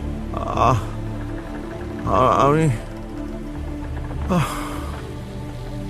বলতে বলতে চোখ উল্টে ধপাস করে একটু হাঁটু গেড়ে মেঝে বসে পড়লেন টমসন। তারপর একেবারে অজ্ঞান। এছাড়া আর উপায় ছিল না। বেনিটো দাঁতে দাঁত চেপে গালাগালি দিল, তারপর সাগরেদদের হুকুম দিল, এই ব্যাটাকে একটা কুঠুরিতে আটকে রাখো। হুঁশ ফিরলে ভালো করে জেরা করতে হবে। অচৈতন্যর অভিনয় করতে করতে টমসন টের পাচ্ছিলেন তাকে চ্যাংদোলা করে একটা গুমোট অন্ধকার ঘরে ঢুকিয়ে বাইরে থেকে হুড়কো টেনে দিল বোমমেটেরা। এ এক নতুন বিপদ। আপাতত নিস্তার নেই দেখা যাচ্ছে। কিন্তু টমসন ঠিক করলেন যেভাবেই হোক তাকে মুখ বন্ধ রাখতেই হবে। একটা কথাও ঠোঁট থেকে খসা মানেই সর্বনাশ। যত নির্যাতনই হোক, সেই একই গল্প বারবার বলে যেতে হবে। আচমকা জাহাজ ডুবি, সব লোকজনের মৃত্যু, কোন রকমে একখানা ডিঙি করে প্রাণে বাঁচার কাহিনী। আশ্চর্য, এই সংকটের মধ্যেও একসময় ঘুম পেল ক্যাপ্টেনের। অসীম ক্লান্তি এসে ভিড় করছে দু চোখে। বদ্ধ ঘরের মধ্যে আর কিছু করারও নেই। পাটাতনে লম্বা হয়ে শুয়ে ঘুমিয়ে পড়লেন ক্যাপ্টেন। কতক্ষণ যে ঘুমোচ্ছেন খেয়ালই রইল না। মাঝে একবার খুব চেঁচামেচি হইহল্লার শব্দ ভেসে এলো যেন বাইরে থেকে। জাহাজের ডেকে কারা যেন বেদম দাপাদাপি করছে। আধো ঘুমের মধ্যে ক্ষীণভাবে সে শব্দ শুনতে পেলেন বটে, কিন্তু ফের ঘুমিয়ে পড়লেন। স্বপ্ন টপ্ন হবে হয়তো। ক্যাপ্টেন জানতেই পারলেন না তার গাঢ় ঘুমের মধ্যেই নিয়তি কি এক বিপুল ওলটপালটের খেলা খেলে দিল। ক্যাপ্টেন টমসনের ঘুম ভাঙল পাঁজরে একটা জুতোর খোঁচা খেয়ে। ধড়ফড়িয়ে উঠে বসেই তিনি স্তম্ভিত। সামনে কয়েকজন ইংরেজ নাবিক যোদ্ধা দাঁড়িয়ে, হাতে রক্তমাখা তলোয়ার। ইংরেজ? হ্যাঁ, চোখ কচলে ক্যাপ্টেন দেখলেন ইংরেজি। ছিলেন বেনিটোর জাহাজে বন্দী, এখন ইংরেজদের কবলে পড়লেন কিভাবে? টমসনের চুলের মুঠি ধরে টেনে তুলতে তুলতে একজন লালমুখ যোদ্ধা বলল, এই যে আরেকটা বাজি ঘাপটি মেরে পড়েছিল এই অন্ধকারে। চল শয়তান চল, তোর সাঙ্গপাঙ্গদের যেখানে পাঠিয়েছি তোকেও সেখানে পাঠাই, চল। টমসনের মাথায় কিছুই ঢুকছিল না। এটা তো সেই ডিলাইট জাহাজ মনে হচ্ছে। তাহলে ইংরেজ নৌযোদ্ধারা এখানে কি করে এলো? বেনিটো আর তার দস্যু দল সকলে কি এদের হাতে বন্দী অথবা খতম? এর মধ্যেই অজান্তে এত কিছু ঘটে গেল তার ঘুমের সময়টুকুতেই। হিড় হিড় করে টানতে টানতে টমসনকে ডেকের ওপর তুলে আনলো কয়েকজন ইংরেজ। সেখানে যে দৃশ্য দেখলেন ক্যাপ্টেন, তার রক্ত হিম হয়ে গেল। তুমুল এক খণ্ড যুদ্ধের পর সমস্ত জলদস্যু নিহত হয়েছে ইংরেজ যোদ্ধাদের হাতে। রক্ত গঙ্গা বয়ে গিয়েছে ব্যাচেলার্স ডিলাইট জাহাজে। সর্দার বেনিটোরও ভবলীলা সাঙ্গ। বোম্বেটে জাহাজের গা ঘেঁষেই দাঁড়িয়ে রয়েছে ব্রিটিশ রণতরী সি ফ্যালকন, প্রশান্ত মহাসাগরের জলদস্যুদের জম। এতক্ষণে পুরো ব্যাপারটা স্পষ্ট হলো টমসনের কাছে। উত্তর দিগন্তে যে ফুটকি তিনি দেখেছিলেন সেটা তো হলো এই সি ফ্যালকন জাহাজ, যে জাহাজ সমুদ্রের এই এলাকায় জলদস্যু দমন করে বেড়ায় সারা বছর ধরে। আর নির্বোধের মতো টমসন কিনা উত্তর দিকে ডিঙি মুখ ফিরিয়ে বোম্বেটে জাহাজের পানি এগিয়ে এসেছেন। হায় ভাগ্য! রক্তাক্ত ডেকে দস্যুদের মৃতদেহগুলো দেখে নিজের ভাগ্যকে দোষ দেওয়া ছাড়া আর কি বা করবেন ক্যাপ্টেন টমসন? এখন দস্যুদের জাহাজে ধরা পড়ার পর এই ঘাতক ইংরেজদের কিভাবে বিশ্বাস করাবেন যে তিনি দস্যু নন, বন্দী? টমসনের গলা শুকিয়ে আসছিল, হৃৎপিণ্ড উঠে আসতে চাইছিল কণ্ঠনালীর কাছে। এই যে আরেকজন বোম্বেটে নিচের কুঠুরিতে লুকিয়েছিল। বসে এক ধাক্কায় টমসনকে ডেকের পাটাতনে শুইয়ে দিল। দুজন যোদ্ধা, একজন বয়স্ক গোছের সেনাপতি আদেশ দিলেন, হত্যা করো। না না না না না না না, রক্ষা করুন, দয়া করুন, আমি দস্যু নই। ঈশ্বরের দোহাই, এক সেকেন্ড আমার কথা শুনুন, আমি দস্যু নই। দুজোড়া উদ্যত তলোয়ার ইশারায় থামিয়ে দিয়ে সেনাপতি ফের চুলের মুঠি ধরেই টেনে তুললেন টমসনকে। তীব্র চোখে কয়েক মুহূর্ত তার চোখের দিকে তাকিয়ে থাকার পর কর্কশ গলায় বললেন, দস্যু নষ্ট কে তুই? বলছি বলছি। টমসন অসহায়ভাবে হাঁপাচ্ছিলেন, উত্তেজনায় আর প্রাণ ভয়। তবু শেষ মুহূর্তে তার মাথায় একটা চিন্তা বিদ্যুতের মতো ঝিলিক দিয়ে উঠল। কোকোস দ্বীপের গুপ্ত সম্পদের কথা যেন এদের কাছে প্রকাশ না হয়ে যায়। জীবন মৃত্যুর সন্ধিক্ষণে দাঁড়িয়েও ক্যাপ্টেন সেই পুরনো মিথ্যে কথাটাই বলে চললেন গড়গড়িয়ে। সেই সমুদ্র ঝঞ্ঝা, জাহাজ ডুবি, অসহায় ডিঙি ভাসানো। সব শুনে বিশেষ হেলদোল দেখা গেল না সেনাপতির মধ্যে। সেই একই রকম কর্কশ গলাতেই তিনি বললেন, তোর গল্প বিশ্বাসযোগ্য নয়, আর যদি বা সত্যি হয় তোকে বাঁচিয়ে রেখে তো আর কোনো লাভ দেখি না। জাহাজ ডুবিতে সব লোক ডুবে মরল, আর তুই এমনই স্বার্থপর অপদার্থ ক্যাপ্টেন যে অন্য কাউকে বাঁচালি না, নিজে ডিঙি ভাসিয়ে বেরিয়ে পড়লি। ছে, তোর মরাই দরকার। ফের ঘাড়ের কাছে তলোয়ার উঠছে দেখে আর স্থির থাকতে পারলেন না ক্যাপ্টেন টমসন। প্রাণই যদি যায়, আর গুপ্তধনের কথা চেপে রেখে লাভটা কি হবে? শেষ আশা নিয়ে তিনি চেঁচিয়ে উঠলেন, শুনুন শুনুন, আমাকে বাঁচিয়ে রাখলে আমি আপনাদের এক আশ্চর্য গুপ্ত ধনভাণ্ডারের সন্ধান দিতে পারি। একমাত্র আমি জানি তার খোঁজ। আমাকে প্রাণ ভিক্ষা দিন, দয়া করে আমাকে প্রাণ ভিক্ষা দিন। বলতে বলতে হাউ হাউ করে কেঁদে ফেললেন টমসন। সব পরিশ্রম, সব যত্ন তার বৃথা হয়ে গেল। হায়, এত রক্তপাতের মূল্যে পাওয়া ধনরাশি তার ভাগ্যে সইল না। ততক্ষণে সেনাপতির ভ্রু ইঙ্গিতে তাকে বেঁধে ফেলা হয়েছে। এবার শুরু হবে জেরা। গুপ্তধনের ইশারা পেয়ে গিয়েছে ইংরেজরা। এবার পেঁচিয়ে পেঁচিয়ে সব গোপন কথা বের করে নেবে। টমসন মাটিতে লুটিয়ে পড়ে কেঁদেই চলেছিলেন। কয়েক ঘন্টা পরে সি ফ্যালকন জাহাজের মুখ ঘুরল নৈরিত কোণে। ক্যাপ্টেন টমসনের ভাগ্য আবার তাকে টেনে নিয়ে যাচ্ছে কোকোস দ্বীপে। কিন্তু হায়, তিনি কি ভেবেছিলেন আর কি হলো? বন্দি টমসনের চোখে আর জল নেই এখন। পাথরের মতো স্তব্ধ হয়ে দাঁড়িয়ে রয়েছেন। যে মানুষগুলোকে নির্মমভাবে খতম করে এসেছেন, সেই কর্টেজ, ব্যালভার্ডি, রক্ষী দল, মাল্লারা, সকলের মুখ যেন একে একে ভেসে উঠছে চোখের সামনে। ওরা যেন ব্যঙ্গ করে বলছে, কি জন্য এত রক্ত ঝরালে ক্যাপ্টেন? দেখলে তো পরিণাম। আবার কোকোস দ্বীপ, আর সেই ঢেউ আছড়ানো পাথুরে উপকূল, তীব্র রোদে পোড়া তামাটে মাটি, আর যুগ যুগান্ত ধরে নীরবে দাঁড়িয়ে থাকা জঙ্গলে ঘেরা পাহাড় চূড়া। এই জনশূন্য দ্বীপেই লুকোনো আছে অকল্পনীয় ঐশ্বর্য ভাণ্ডার, যার খোঁজ জানে तमाम দুনিয়ায় একমাত্র একটি মানুষ, তার নাম ক্যাপ্টেন টমসন। তার নিজের প্রাণ রক্ষার মূল্য হিসেবে সেই 7 রাজার ধন তুলে দিতে হচ্ছে কয়েকজন ইংরেজ নাবিকের হাতে। এখন টমসনের কোমরে দড়ি, পেছনেই জঙ্গল ভেদ করে তাকে অনুসরণ করছে সশস্ত্র ইংরেজরা। 2 জন যোদ্ধা কুড়ুল দিয়ে গাছ কেটে রাস্তা বানাচ্ছে। আর কয়েক দণ্ডের অপেক্ষা, ব্যাস। গুহা মুখে পৌঁছে গেলেই সব ধনরত্ন ইংরেজদের কবলে। টমসন হাঁটছিলেন আর ভাবছিলেন। শক্ত হয়ে উঠছিল তাঁর চোয়াল। এত সহজে সমর্পণ করে দেবেন সবকিছু? নিজের দীর্ঘ লালিত স্বপ্নের সমাধি দাঁড়িয়ে দাঁড়িয়ে দেখবেন অসহায়ভাবে? না, কিছুতেই না। শুধু যদি একবার টেনে দৌড় মারা যেত।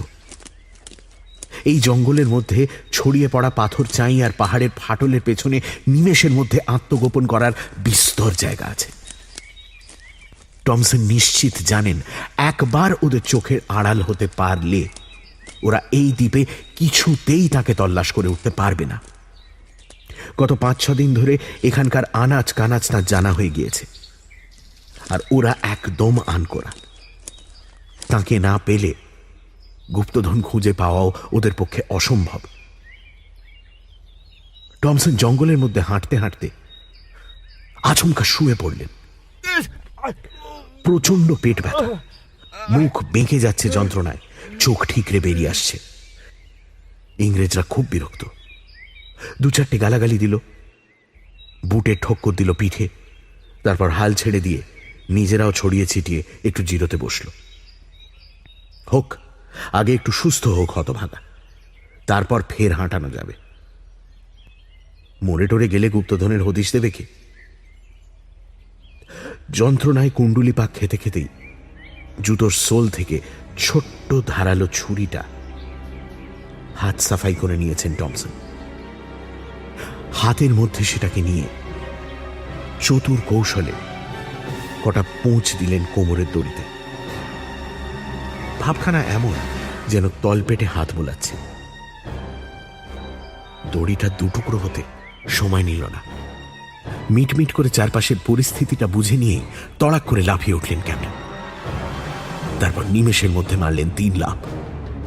ক্ষিপ্র একটা গিরগিটির মতো উধাও হয়ে গেলেন বনের আড়ালে। হতচকিত ইংরেজ যোদ্ধারা গা ঝাড়া দিয়ে ওঠার আগে দেখল দড়ি পড়ে রয়েছে, বন্দির টিকিটিরও দেখা নেই। চেঁচামেচি, হইচই, তর্জন গর্জন সব বৃথা। ঘণ্টা 1.5 খোঁজার পর হতোদ্যম ব্রিটিশরা বুঝতে পারল ধূর্ত টমসনকে ধরতে পারার কোনো আশা নেই। লোকটা যেন হাওয়ায় মিলিয়ে গেছে। এই প্রচন্ড গরম আবহাওয়ায় অচেনা দ্বীপে অনর্থক পরিশ্রম করে লাভ নেই কিছু। সেনাপতি মুখ গোমড়া করে ফিরে যাওয়ার আদেশ দিলেন। কিন্তু গুপ্তধন, হ্যাঁ, সেটা একবার খুঁজে দেখলে হতো না? একজন যোদ্ধা বলে উঠল। সেনাপতি খিঁচিয়ে উঠলেন। এই পাহাড়ে জঙ্গলে কোথায় খুঁজবে? হ্যাঁ, বেটা জোচ্চোর যে আদৌ সত্যি কথা বলছে তার কোনো প্রমাণ আছে? ফালতু পণ্ডশ্রম যত সব। চলো চলো, জাহাজ ভাসিয়ে দাও। অত ছাড়া মিথ্যুকটা যদি এখানে পৌঁছে মরে তো মরুক। টমসনকে খুব বেশি কিছু ভাগদৌড় করতে হয়নি। পাহাড়ের গায়ে বড় 2খানা পাথরের চাঙড়ের মাঝখানে একটা লুকোনো ফোকরের ভেতর ঢুকে বসেছিলেন। তিনি জানতেন এ জায়গার খোঁজ খবর ইংরেজরা কিছুতেই পাবে না, অথচ চোরা পথ দিয়ে তিনি ওদের হাঁকডাক, ছোটাছুটি সবকিছুই দেখতে পাচ্ছিলেন অক্লেশে। শেষ পর্যন্ত যে ওরা জাহাজ ভাসিয়ে দিল কোকোসের তীর থেকে, সেও ওখানে বসেই চুপচাপ দেখলেন ক্যাপ্টেন টমসন। মাস্তুল সমেত সি ফ্যালকন জাহাজটা যখন দিকচক্রবালে আবার একটা ফুটকি হয়ে মিলিয়ে গেল, তিনি গোপন আশ্রয় থেকে বেরিয়ে নেন। বুদ্ধির দোষে যে সংকটে তিনি পড়েছিলেন, বুদ্ধির গুণেই তা থেকে একরকম নিষ্কৃতি পেয়েছেন নিজেই। গুপ্ত সম্পদ রাশি এখনো অন্যের হাতে পড়েনি, আপাতত সে আশঙ্কাও নেই। কোকোস দ্বীপের সোনাদানার একচ্ছত্র মালিক টমসন একাই। এখনো পর্যন্ত। কিন্তু এক বিপদের হাত থেকে মুক্তি পেয়েছেন বটে, তবে অন্য এক বিপদ মাথার উপর ঝুলছে। এই দ্বীপ থেকে বাইরে যাওয়ার রাস্তা বন্ধ হয়ে গিয়েছে। গুপ্তধন লুকোতে এসেছিলেন যখন, তখন সঙ্গে ছিল একখানা আস্ত জাহাজ, খাদ্য, পানীয়, জ্বালানি আর বিশ্রামের জায়গা সমেত। 5টা দিন কাটাতে কোনো সমস্যাই হয়নি। ফেরার জন্য ডিঙিও ছিল মজুদ, তাই উদ্বেগ ছিল না। এই মুহূর্তে তার সঙ্গে এক কণা খাবার নেই, জল নেই এক ফোঁটাও, আর ডিঙিও নেই। এই নিরন্ন নিরম্বু বন্দিদশা থেকে উদ্ধার পাওয়ার অবলম্বনও নেই কোনো। যদি কোনো জাহাজ দূর সমুদ্র দিয়ে ভেসেও যায়, তাকে দেখতে পাবে না। আর এই দ্বীপে অকারণে এসে নোঙর ফেলবে কোনো অভিযাত্রীর দল, এও এক অসম্ভব দুরাশা। গত কয়েকদিনের শ্রম উদ্বেগের ধকলে ক্যাপ্টেন টমসনের মজবুত শরীরও যথেষ্ট কাহিল। প্রায় 48 ঘন্টা পেটে দানা পানি পড়েনি। তেষ্টায় ছাতি ফেটে যাচ্ছে, কিন্তু তিনি জানেন এ দ্বীপে জল প্রায় নেই বললেই চলে। কথাটা ভাবার সঙ্গে সঙ্গে তৃষ্ণা বহুগুণ বেড়ে গেল।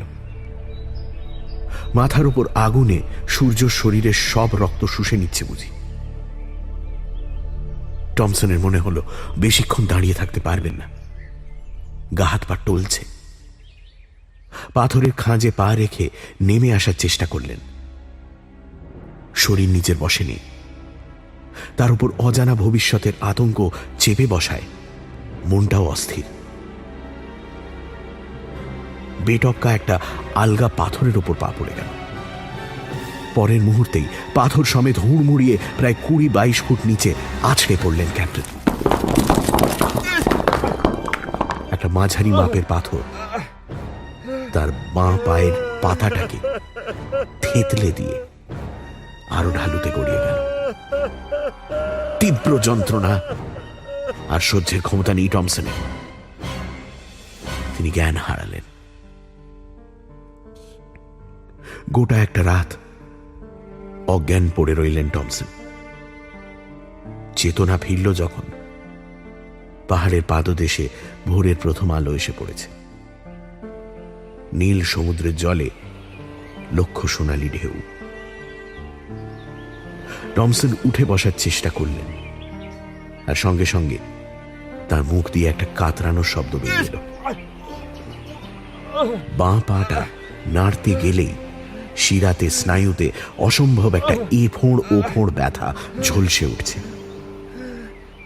সারা শরীরেই অল্প বিস্তর চোট, ছেঁড়া কাটা কালশিটে রয়েছে, কিন্তু পায়ের আঘাতটা সবচেয়ে মারাত্মক। একেবারে পঙ্গু করে দিয়েছে তাকে। শিলার উপর শুয়ে শুয়ে ব্যথাটা সইয়ে নিতে চাইছিলেন ক্যাপ্টেন। রোদ চড়ছে ক্রমশ। দীর্ঘ সময় খাবার পায়নি শরীর, জল পায়নি।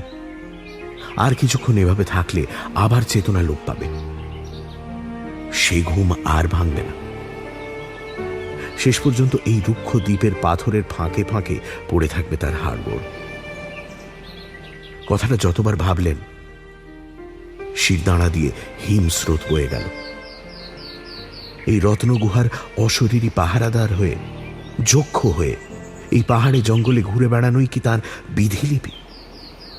না, ক্যাপ্টেন টমসন তার সমস্ত মনোবল কেন্দ্রীভূত করে আনলেন। বাঁচতেই হবে। যতক্ষণ শ্বাস ততক্ষণ আশ। বাঁচার আশা ছাড়লে চলবে না। আর বাঁচার জন্য একটি মহামূল্য জিনিসের সদ্ব্যবহার করা জরুরি, তা হলো সময়। হ্যাঁ, এই মুহূর্তে ওই গুহাবন্দী 7 রাজার ধনও ততটা দামি নয় তার কাছে যতটা মূল্যবান এই দগ্ধ দিনের এক একটি মুহূর্ত। টমসন বুঝতে পারছেন, মৃত্যু এড়ানোর একমাত্র উপায় হলো এই দ্বীপ থেকে যত তাড়াতাড়ি সম্ভব বেরিয়ে পড়া। কিন্তু কোনো যানবাহন নেই, শরীর অক্ষম, চলৎশক্তিহীন। এখন একটাই মাত্র রাস্তা খোলা আছে, সামনের ওই তরঙ্গ সংকুল অসীম সমুদ্রে নিজেকে ভাসিয়ে দেওয়া, ওই খেয়ালি ঢেউয়ের করুণায় নিজেকে সঁপে দেওয়া, যদি ভাগ্য বলে জাহাজ যাতায়াতের রুটে গিয়ে পড়া যায়। পঙ্গু নাবিক শেষ পর্যন্ত সমুদ্রের উপরেই অন্তিম আস্থা রাখে বরাবর। যদি মারার হয় তো মারো, যদি বাঁচানোর হয় তো বাঁচাও, কিন্তু তার জন্য তো ডিঙি লাগবে একখানা, নিদেন পক্ষে একখানা জোড়া তাড়া দেওয়া ভেলা। টমসনের কাছে তো কিচ্ছুটি নেই, হাতুড়ি নেই, কুড়ুল নেই, করাত নেই, দড়ি পেরেক নেই, ভাঙা তক্তা পর্যন্ত নেই। কি দিয়ে বানাবেন ভেলা? জঙ্গলে বড় বড় গাছ আছে, কিন্তু একখানা ছোট ছুরি সম্বল করে সেই অরণ্য থেকে কি বা আহরণ করা যাবে? তার উপর এই ভাঙা থ্যাতলানো পা, দাঁড়ানোর ক্ষমতা নেই। ছুরিটার দিকে এক দৃষ্টিতে তাকিয়ে থাকতে থাকতে টমসনের কিছু একটা মনে পড়ে গেল। তিনি উঠে বসলেন। পায়ের যন্ত্রণায় মুখ বেঁকে যাচ্ছে, চোখ ঠিকরে বেরিয়ে আসতে চাইছে, তবু দাঁতে দাঁত চেপে ধরে ঘষতে ঘষতে এগোতে লাগলেন টমসন।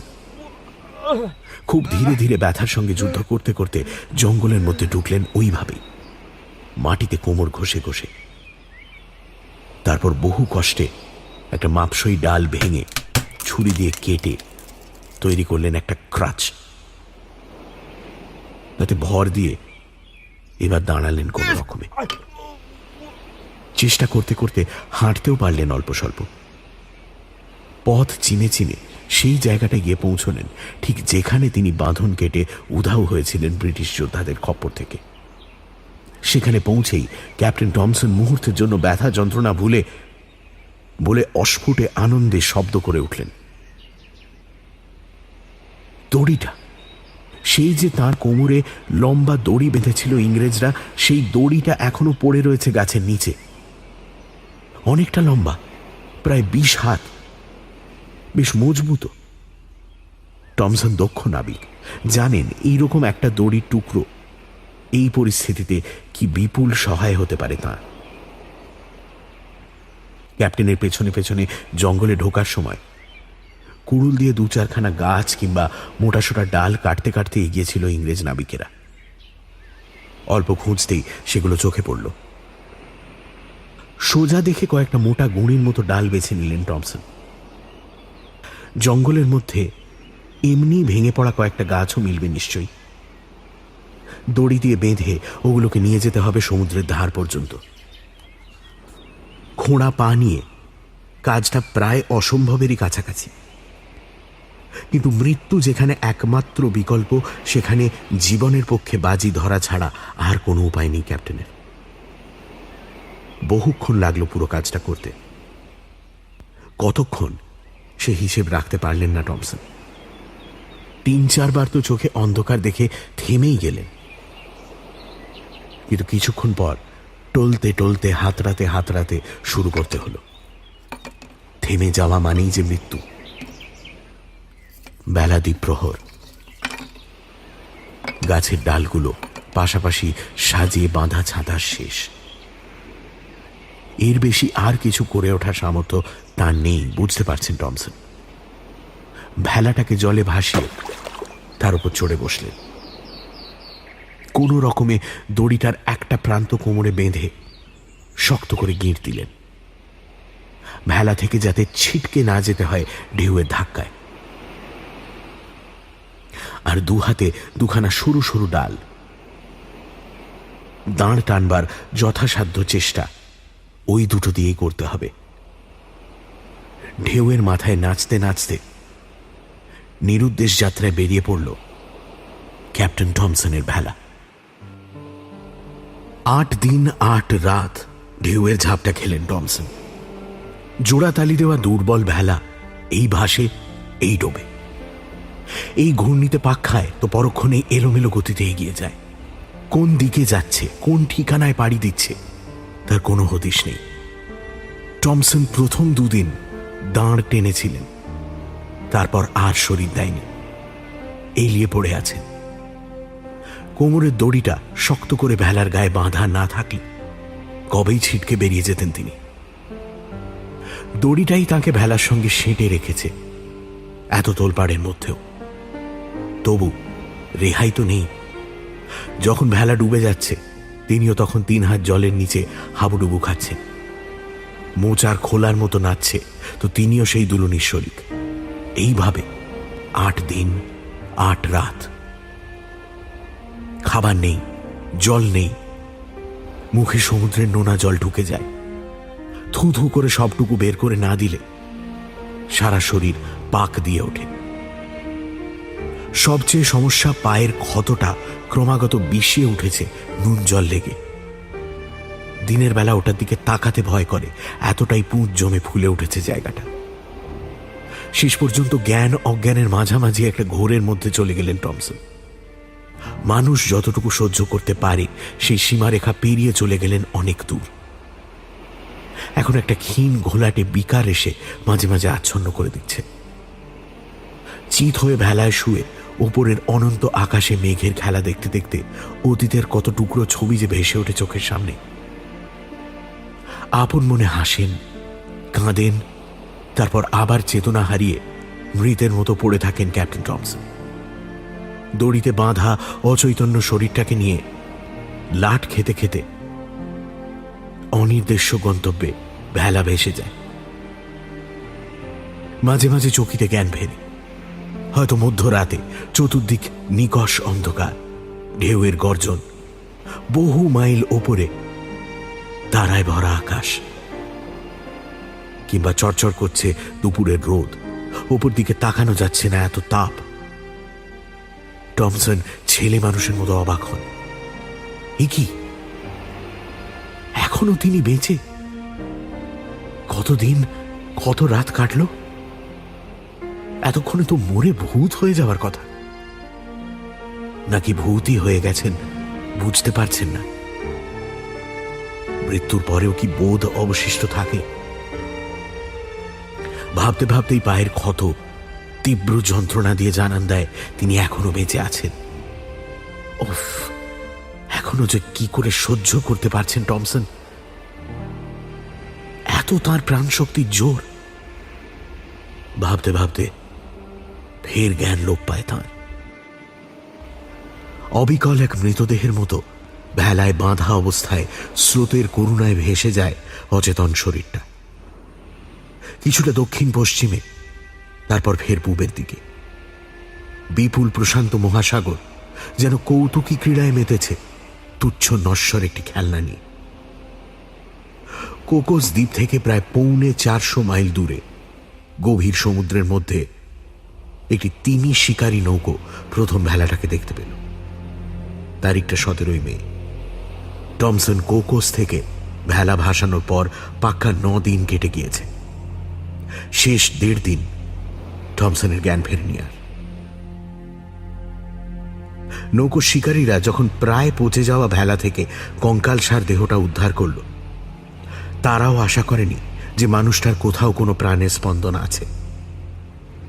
8-9 দিন টানা নুন জলে ভিজে চামড়াটা ফ্যাটফ্যাটে সাদা হয়ে গেছে। গোটা শরীর ঠান্ডা হিম, বাঁ পায়ের পাতায় দগদগে ঘা। এখান ওখান থেকে সামুদ্রিক মাছেরা ঠুকরে মাংস ছিঁড়ে নিয়ে গেছে।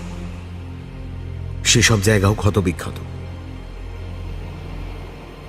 কোমরের দড়িটা তখনও কাটা গাছের একটা মোটা ডালের সঙ্গে বাঁধা।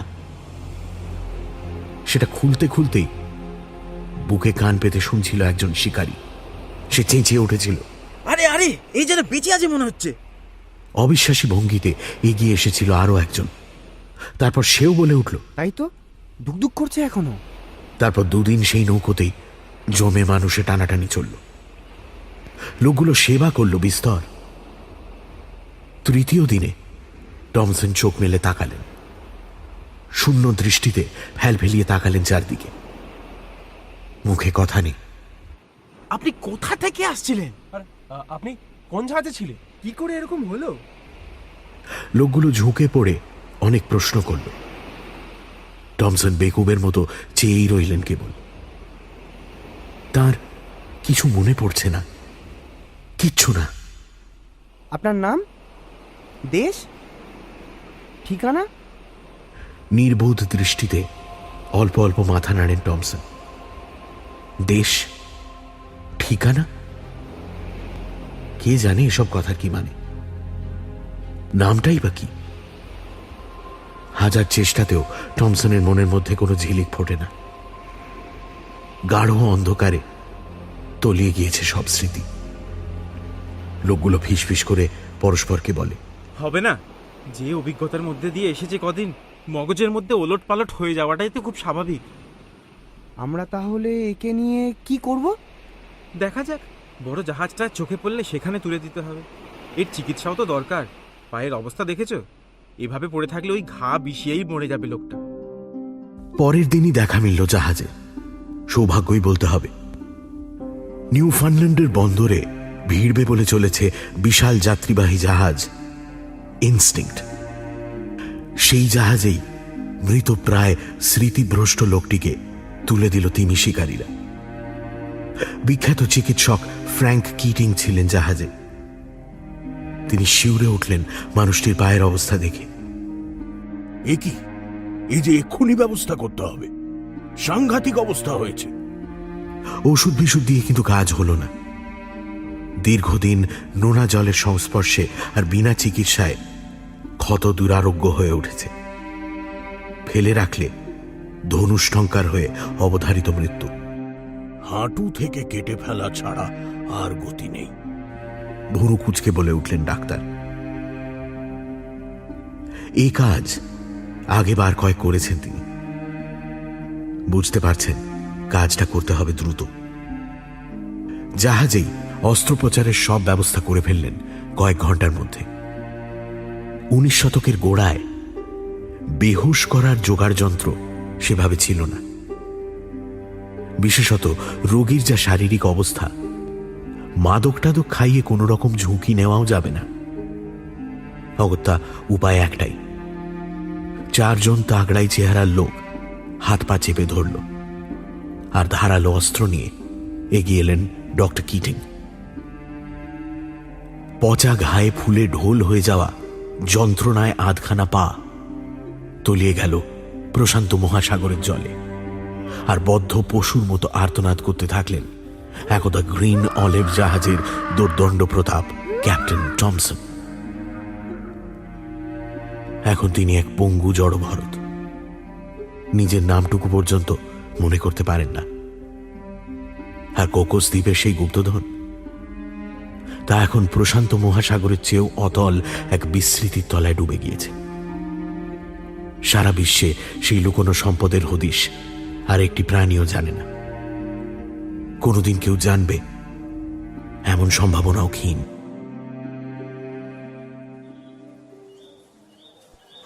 নিউফাউন্ডল্যান্ডের জাহাজ ঘাটা থেকে একটু দূরেই প্রশস্ত রাজপথ।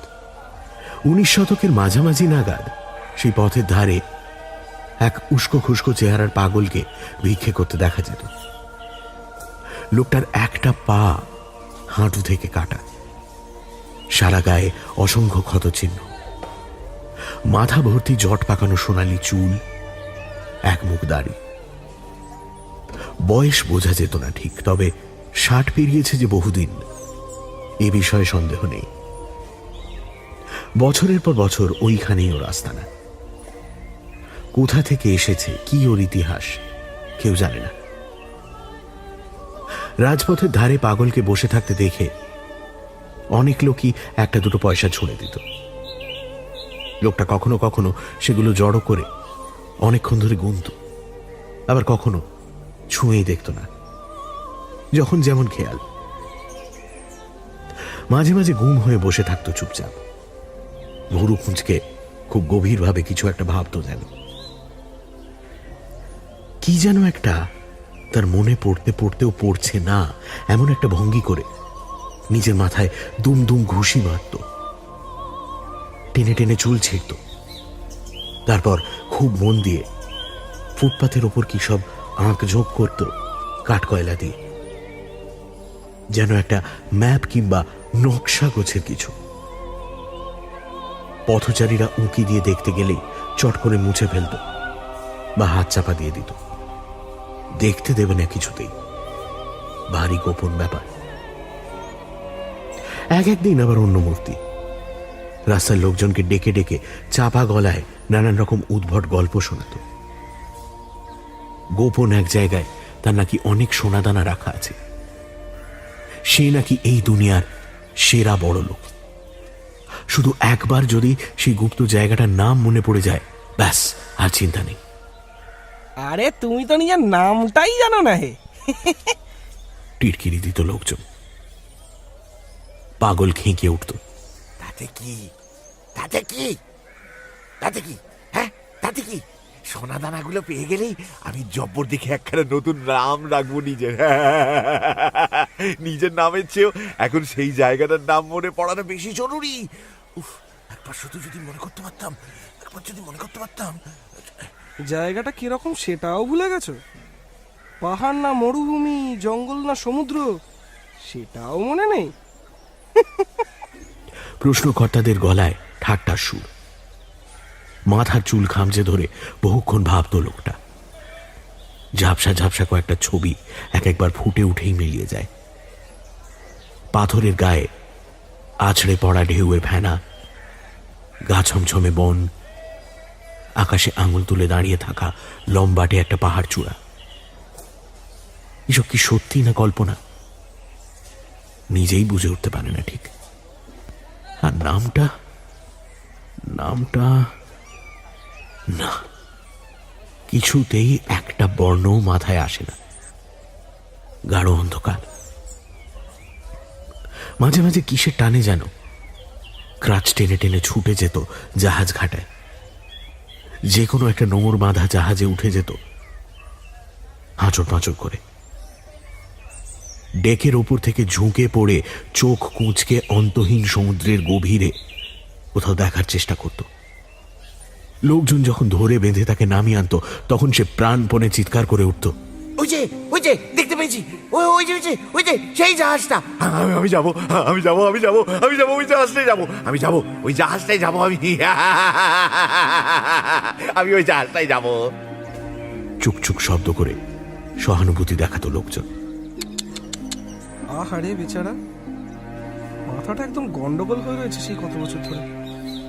সব স্মৃতি তালগোল পাকিয়ে গেছে। 1841 সালের শীতকাল। ভোরের পথচারীরা আবিষ্কার করল রাস্তার ধারে পড়ে রয়েছে নিশ্চল ঠান্ডা একটি শরীর। এটা সেই পাগলটা না, এখানে বসে থাকতো সারাক্ষণ?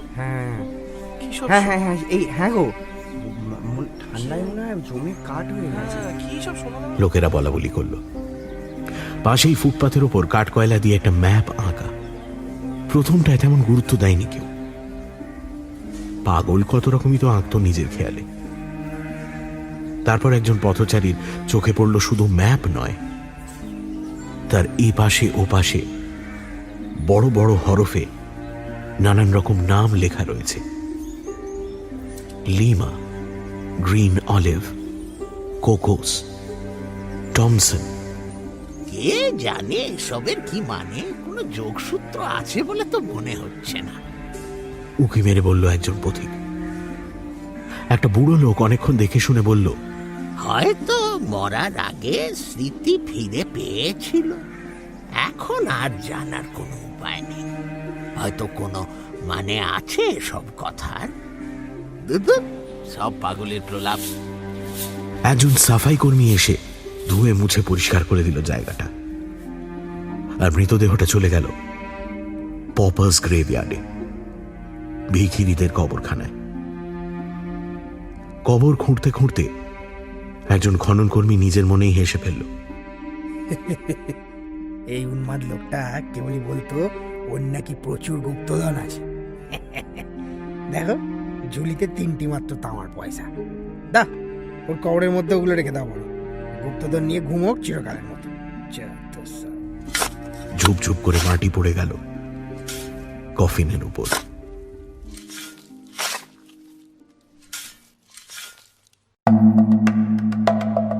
সানডে সাসপেন্সে আজ শুনলেন সৌরভ মুখোপাধ্যায়ের কাহিনী ক্যাপ্টেন টমসনের গুপ্তধন। ক্যাপ্টেন টমসনের ভূমিকায় মীর।